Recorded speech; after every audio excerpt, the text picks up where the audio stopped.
physicians pick that not because of the bells and whistles, not because of the specific feature, but because of what they think about the product, what they perceive the value is about the product, how it fits within their clinic, how they make their everyday decisions to pick one versus another is not the evidence, the feature, the widget. Welcome to the Medical Sales Accelerator podcast. I'm your host, Zed Williamson. Now, if you're selling medical device, the way to be successful, it's super easy. All you have to do is have the best technology, because then that means you have the best data. And we all know that physicians are purely logical beings and only make decisions on data and data alone. It's never anything else. They never do anything irrational. And if you weren't picking up on the sarcasm, it was pure sarcasm. And that's why we're speaking with our guest today, Howie Chan. He helps companies in health and well-being build healthy brands through business and brand strategy and design. From Fortune 500 companies to startups, he's the founder of MedTech Brand Academy and host of the Legend Effect podcast. Howie, thank you so much for joining us today. Thank you, Jed. Thanks for having me on. So, it's not just data and fancy technology that gets physicians to change their mind, right? There's an interesting study by MIT. I think this was maybe like 7 years ago now, that they looked at 60,000 ICU patients, and then they correlated their medical notes, all the data that they had about the patient, to what they did with the patient in terms of diagnostic scans and what they did with them. What they found out was not surprising to you and I, but I think to a lot of people it is, because there was a direct correlation between how they felt, their sentiment about the patient, to the amount of scans that they prescribed, that they wanted to do. So it was not the data about the patient that gave them that decision making. They were actually just feeling what is happening, and I'm going to base my decisions based on feeling. And if you think about that, what? Physicians are doing that? Yes. But because you know what? They are really facing so much data and evidence every single day, new papers coming out, that it is impossible to be any one human to really take all of that and ingest all of that evidence and actually make a calculated, purely logical choice. So we, just like physicians do, make decisions based on irrational, based on concepts, based on perceptions that we have, and they do it too. Yeah. And just imagine the mental energy spent between the two scenarios. I mean, if you have two paths you can take, and let's say you're driving a car and you have a limited amount of gasoline, and one path is going up a very steep hill for miles and miles and miles and miles and miles, and the other path is like 2 blocks that way downhill, which way would you go? You're going downhill. Your brain doesn't want to expend all that energy. Am I off No. base with that thought process? Yeah. Well, absolutely. Well, the other thing to think about too is that I don't think we are ever saying you don't need to have evidence. Yeah, of course you need to have evidence. Of course. Because evidence allows someone to make that logical choice, but more importantly, for them to tell their peers about that choice. No physician will tell their peer, oh, I made the choice of that medical device because I felt it was the best. No, they would cite articles, they would cite evidence, but that's how it leaves one person and expand out throughout the group. And of That's a course, there's really going to good be point. logical decision making any point in time. But I think what we're saying is that you and I align on this, which is make it easy for them to choose you, right? Think about what their processes about perceptions. Think about where they are at in their institution. How is their day affecting them, and help them make the logical choice or the irrational choice backed by logical decision making. Yeah. Well, so where do you see companies most commonly making the mistakes of today? What's the most common thing you see when medtech companies are either coming to market or they're in market, and they're at this point in their business? What are they doing that's wrong? Yeah, I feel like the key thing is selling the widget, selling the thing. I think a lot of times that's the easiest. And frankly, I was a product marketer myself. Just to be super blunt, most product marketing folks came from engineering. I mean, they're design. I mean, they're engineers, right? And so when they market something, it's purely about the engineering prowess, like you talked about right at the beginning of the podcast, the best product, the best design to solve a specific problem. And I think most companies, when they launch a product, that's what they go to. They feel like they need to share all the engineering decisions and the features and the bells and the whistles to sell that thing. But oftentimes, physicians pick that not because of the bells and whistles, not because of the specific feature, but because of what they think about the product, what they perceive the value is about the product, how it fits within their clinic, how they make their everyday decisions to pick one versus another is not the evidence, the feature, the widget. You know, if we were to design a process of behavior change and we wanted to create failure on purpose, and we know that physicians and doctors make irrational decisions related to taking an easier path. And we know that data doesn't necessarily make the decision happen immediately. But then we go and we take a sales group and we teach them for hours and hours and hours clinical data. And we actually create the most comfort in that salesperson related to clinical data. So we actually make their shortcut, what's comfortable for them that doesn't take a lot of mental energy, is to being able to go to the data piece. We are literally purposely designing failure because we're Mm. telling this person, hey, the best, easiest thing for you to do is use data. By the way, that doesn't work on your target, but it's really easy for you. And it seems that it's almost like the Groundhog's Day movie, where why are we expecting something different to happen?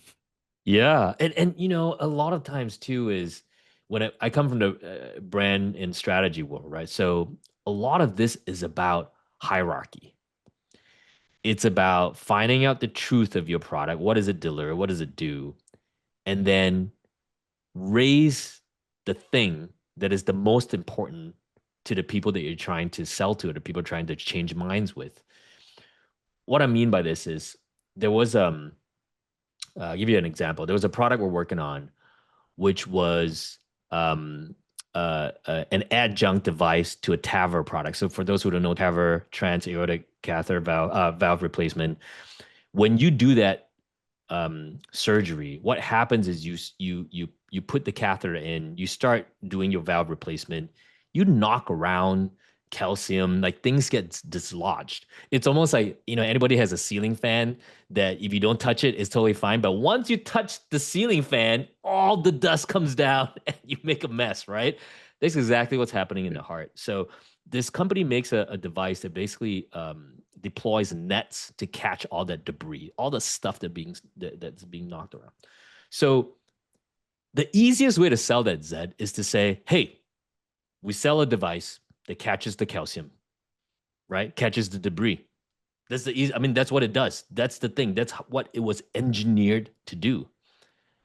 But when you go start to talk to the heart team, the heart surgeon, they're like, huh? What debris? Like, no, there's no debris. Like, I got the thing out. It's fine. Like, I don't see any Yeah, in my issues. hands, There's it no was problem. perfect. It's fine, right? It's great. I don't need this. I don't need that. But once you start digging into what they're thinking about, what the issues are, it turns out a significant proportion of their patients have some sort of cognitive issue after that. Now, they don't always come back, right? Those patients, they never see again. So, what we position the product as is actually a product that prevents stroke. Stroke, because there is a subset of patients that actually have stroke because of that procedure. Now, then you start thinking about, does it happen every time? No. What is a correlation? What is an analogy to something that doesn't always happen, but you're protected against? So many things, right, Zed? Exactly Seatbelt. right. You you you get in the car every single day. Why do you wear a seatbelt? Not because you're for sure going to get in a crash, but it prevents something really bad. So in the end, it was positioned as stroke happens, protection works. You immediately get the surgeon into the mindset of, yeah, I do this every day when I drive to work. Why am I not doing that in the procedure. And guess what? We're not talking about widgets. We're not talking about clinical data. We will talk about clinical data, but we're not talking about widgets and we're not talking about nets deploying and this and shaft sizes and all that stuff, Zed, that we love to talk about. And it's so easy to talk about. But now we took the entire idea into a different conversation. So I think that's what I'm talking about. When we talk about brand strategy, when you talk about how do you help deliver a perception that grabs the mind share of the person that you want to influence, that's what I'm saying. Don't Yeah. just revert, like you said, straight into the clinical, straight into the data. Well, and I understand why it's tough. I poke fun at the industry because this is a very common thing. But in reality, if you're going to travel into space, you use different technology to get you out of the atmosphere than the technology to do things while you're up in space. And what happens, I think, with in medical device is they have to take that heavy, heavy, heavy data approach to get approved, to get to the point where they get to market. That's what gets them out of the atmosphere. But then what they're doing is they're using that same mindset in Mm, regards to taking it to market. yes, And they don't need to. But right. who's there to, it worked. Hey, this got us approved. So let's keep on going. It's so true. It's so true. I see that all the time. And a lot of times when I work with clients, it's in that transition, from engineering phase, R&D phase to commercialization phase is, very different. You start to bring on very different people. You need to bring on very different people. You need to have a totally new mindset to how you put yourself out there, right? I think a lot of times what I see is, folks that are, again, it's much needed for that first phase. Their mindset is always, we're not going to talk a lot about ourselves. We're going to be very humble. We're not gonna, we're not gonna, ring any bells or ruffle any feathers. We're just gonna, do what we do and engineer the best product, and it will be okay. It will be great. No, it does Yeah. not happen that way. If you Yeah. don't make noise, nobody will know you. If you don't put yourself out there, if you don't actually position yourself as a company that people want to be with and stand together with, you're not going to be successful. You just won't. Yeah. That's a really good point. What have you witnessed in the teams that you've worked with? Where do you get either the biggest pushback in a direction you're trying to take them, or if that doesn't happen, where are people surprised the most? Mm. So this is like the perfect conversation because the idea of leadership, the idea of being different means that you're standing out from the crowd. And as humans, we are wired to actually belong to a crowd, Yeah. right? Our evolutionary origins Yep. meant that we had to stick within a tribe in order to survive. So whenever we feel like we want to do something different, we want to jump out and do big, great things that's different from the pack, we feel anxiety, like it's real.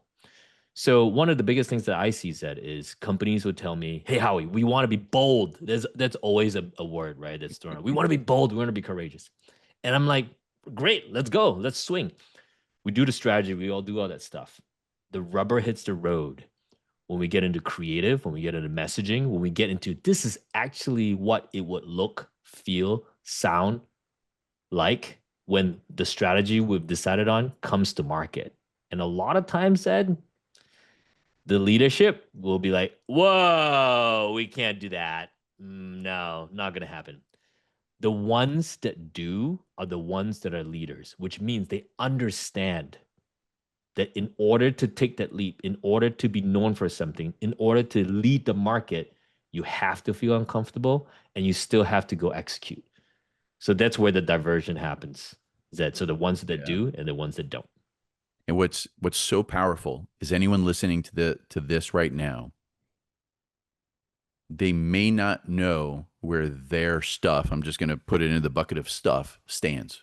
Is Right. it on the side that represents this idea that we are standing out from the crowd in a way that's helping us, or have we done that Homer Simpson thing where we're shrinking back into the green bush, so that we don't have to feel like we're going against the tribe? And I'm guessing, and definitely tell me if I'm wrong, Mm. but if they go check out MedTech Brand Academy, this is something that you would be able to help them with.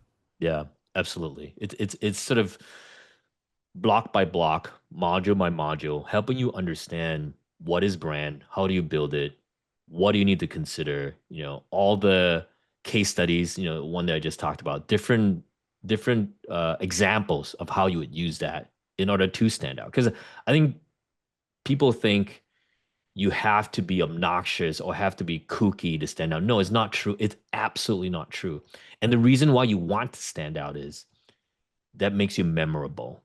And it's been proven time and time again that physicians will pick your device or your thing off the shelf. Sure, sales is great. If you're there 24/7 helping them make that choice, amazing. But if they're not thinking about you, they're not going to choose you. Yep. Right. And we all know the difference between adoption and utilization. They could have adopted your technology, but if they're not using you over and over again, that account is a wash, right? Yep. You're Who not you're cares? not making money from that account. So for you to do that, you have to be memorable. So being distinctive, being like, whoa, there's actually a purple cow over a field of black and white cows, they will remember you. And that remembering triggers what they did in the last case, what happened in training, and that is your brand, basically how they perceive you. Even you as a rep that showed up with that idea, with that logo, they're, oh yeah, I remember Jack. He did this fantastic thing for me. And that allows them to choose you. But if you're not even standing out of the billions of things that they see every single day, they will not even remember you. Yeah. And standing out, just because this is also something that I see that I find very unfortunate.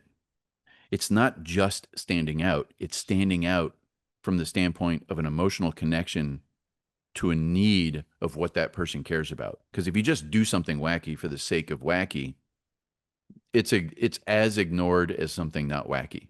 It's It can even got go to the other matter. direction, right? Zed, Mhm. we've seen Yeah. this many times, 100% Zed. I've seen companies where they're like, all right, we just want to stand out. And then what they do to stand out has zero correlation to anything that they're doing. So it doesn't match to the technology, doesn't match to the need of the physician. I think the beauty, the magic comes home when, well, however you stand out, links to the tech and Yep. links to the need and links to the indication and links to whatever the physician deems the most relevant thing it is for their practice. That's where it pops. That's where it's like, oh shit, it makes sense. Yeah. Yeah. Well, and unfortunately, there are conversations likely that will happen in the next 30 days where adoption is looking okay, utilization is going down, and the marketing team is bragging because they won an award for their creative. Yes, I mean, it does happen. it's just and 100% the award happens. winning does not mean standing out in a way that matters. So, Agreed. look, the work you're doing is really important. I would suggest anyone listening go check out medtechbrandacademy.com. Howie, I really appreciate you joining us on the podcast today. This is important because the medical device community creates so much awesome technology, and whether it gets to patients or not is not necessarily related to the data. We have to influence behavior change in the marketplace, and it sounds like that's what you're helping teams do.